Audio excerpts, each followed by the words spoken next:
یاسین سورت ہے جو برکتوں کے راہ اللہ کے بندوں کے اوپر کھولنے والی ہے۔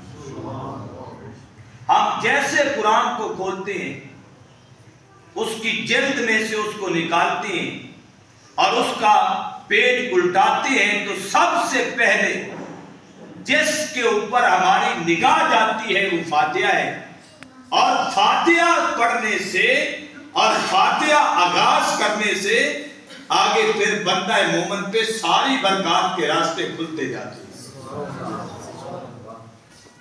تو اس کا پہلا نام جو رکھا گیا وہ کیا ہے؟ مراد کے وہ جس سے ابتدا ہوتی ہے۔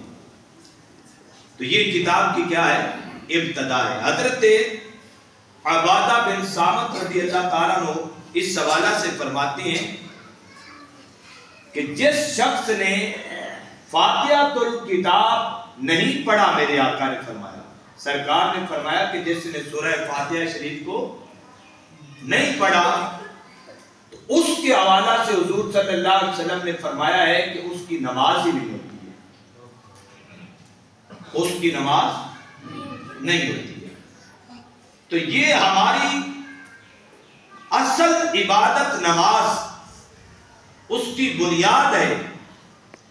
اگر اس کی تلاوت نہیں کرتے تو پھر نماز نہیں ہوتی ہے۔ اللہ کے محبوب علیہ السلام کے غلاموں نے اس کا دوسرا نام رکھا ام الکتاب۔ دوسرا نام کیا؟ ام عربی میں کہتے ہیں روٹ، جڑ کو، اور اس لیے عربی والے ام ماں کو بھی کہتے ہیں۔ ماں کیونکہ روٹ اور جڑ کا کردار ادا کرتی ہے نسل کو پروان چڑھانے میں، اس کو کیا کہتے ہیں؟ ام القرآن، ام الکتاب۔ یہ ام ہے اس لحاظ سے کہ یہ قرآن کریم کی کیا ہے؟ اصل ہے، اس سے قرآن کا آغاز ہے۔ اگر سورہ فاتحہ کو ہم کھولتے ہیں تو یہ ہمیں اصل میں ہماری اصلیت کی طرف لے کے جاتی ہے۔ ہماری اصلیت کیا ہے؟ ہم نے کس طرح اللہ کی بارگاہ میں اپنے رب کے ساتھ ملاقات کرنی۔ تو یہ ایک تعارف کے طور پر ام کی جگہ رکھتی ہے قرآن کریم میں سے۔ پھر اس کا بزرگوں نے پھر جو دوسرا بیان کیا وہ ہے سورۃ الحمد، کہ وہ سورت جس کے اندر اللہ کی حمد ہے اپنے رب کے ساتھ، کہ رب کی بارگاہ میں پہنچے۔ پہلے اس نے یہ بتایا بھی تو ابتدا کر رہا ہے تو وہ بھی اس طریقے سے ابتدا کر دی۔ پھر اس نے کہا تو اپنی اصل کی طرف لوٹنا چاہتا ہے تو اس کے یہ انداز ہے تو اپنی اصل کی طرف لوٹ جائے۔ پھر اس نے کہا بھی اب اصل ہماری بندے کی کیا ہے کہ اپنے رب کے سامنے جھک جائے، اپنے مالک کے سامنے سجدہ ریز ہو جائے۔ تو جب اس کی بارگاہ میں کھڑے ہو گئے، ابتدا بھی کر لی اور اصل کو پہنچنے لگے، پھر اس نے کہا تجھے اگر موقع ملے اس کے سامنے بولنے کا تو پھر تیرا انداز کیا ہونا چاہیے؟ اس کو تو نے یاد کرنا ہے، اپنے رب کو، اپنے مالک کے ساتھ ملاقات کرنی ہے۔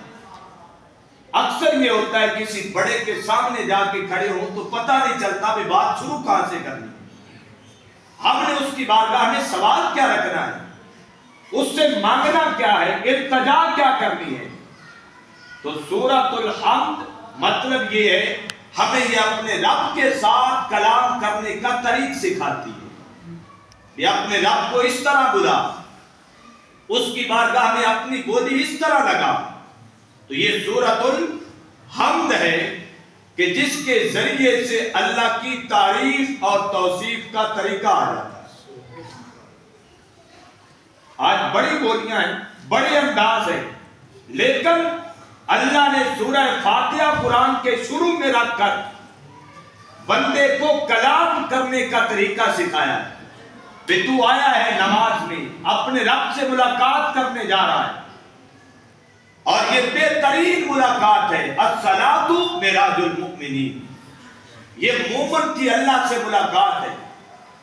اب ملاقات کر کے بندہ بغیر کسی بات چیت کیے چلا جائے تو حسرت رہ جاتی ہے، کاش میں اپنے محبوب سے کوئی بات کرتا، اس کی کوئی بات سنتا، اس تک کوئی اپنی بات دل کی پہنچاتا۔ اللہ نے کہا یہ تیری ملاقات کا وقت تھا، یہ وہ فاتحہ ہے، یہ سورۃ الحمد ہے، وہ حمد ہے کہ جس کو تو پڑھے گا اور تیرے رب کے ساتھ تیرا کلام کرنے کا تجھے انداز سکھائے گا۔ میں اپنے رب سے کیا کہوں، بڑا ہو یا چھوٹا ہو اس سے کوئی فرق پڑتا نہیں ہے، اس کی بارگاہ بڑی ہے اور اس کی بارگاہ میں سارے چھوٹے ہیں۔ پھر اس نے درجے رکھے، تِلْکَ الرُّسُلُ فَضَّلْنَا بَعْضَهُمْ عَلَىٰ، اس کو اس پر، اس کو اس پر، میں قربان جاؤں اللہ نے اپنے محبوب کو سب سے اونچا کر دیا۔ لیکن اس کی بارگاہ کی بات کریں تو اس کی بارگاہ میں وہ چھوٹا ہی ہے، اپنے مالک کی بارگاہ میں وہ بھی چھوٹا ہے، وہ رب ہے، یہ مخلوق ہے۔ اللہ نے کہا تمہیں طریق سکھائے گی، کون سی سورت؟ سورہ فاتحہ۔ اللہ سے بولنا کیسے، اپنے رب سے کلام کس انداز کے ساتھ کرنا ہے۔ اس سورت کو جو دوسرا نام تیسرا دیا گیا وہ ہے سورۃ الحمد۔ پھر اس کے بعد السبع المثانی، 7 آیتوں والی سورت، سبع مثانی، اور مثانی ثانی سے بھی ہے، وہ سورت جو ایک بار پڑھنے کے بعد آپ نے دیکھا ہے بعد کوئی خطیب خطاب کر رہا ہو یا کوئی نعت خواں نعت پڑھ رہا ہو تو اس کا کوئی ایسا شعر جو دل میں گھر کر جاتا ہے اور بڑی چاشنی آتی ہے اور ہم کہہ دیتے ہیں اسے دوبارہ پڑھ، کیونکہ وہ کیا ہوتا ہے